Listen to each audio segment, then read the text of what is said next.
Speaker, the President of the United States. On Tuesday, Donald Trump will again step into the House of Representatives chamber. The state of our union is strong.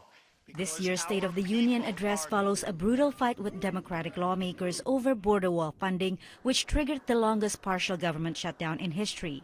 The shutdown pushed back the date of the annual speech. His entire goal, right, with the State of the Union is going to be to try to reconvince his base that he is in fact strong and that he is not in fact weak, that he didn't in fact lose, that that's been a fake news meme and that he needs to correct. The White House says this year's theme is Choosing Greatness, where the president will discuss immigration, trade deals, infrastructure, healthcare, and efforts to stop foreign wars, and that the tone will be unifying and optimistic.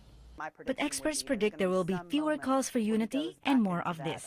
I'm the one that's trying to help you. They're the ones that are trying to block what I'm doing. Last year, behind the president sat Paul Ryan, then House Speaker from his own Republican Party. Thank you. This year, Nancy Pelosi will be holding the gavel, a reminder that the 2018 elections gave the House majority to Democrats with record number of younger members, minorities, and women in Congress. In 2018, many women Democrats wore black to support the Me Too campaign against sexual harassment and assault. This year, a Democratic House group invited female lawmakers to wear white to mark the suffragette movement, which led to a women's right to vote in 1920.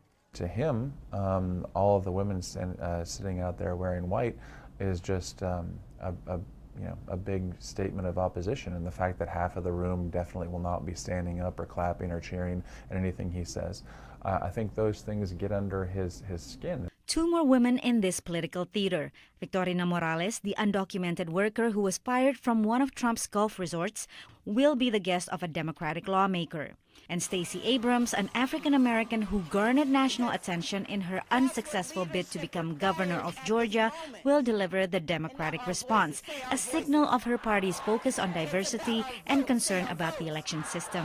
Do we have a system that makes the Voting Rights Act come to life, or do we have a system in which voters are suppressed in particular regions? On Friday, the president again hinted he may declare a national emergency to bypass Congress for wall funding. Well, I'm saying listen closely to the State of the Union.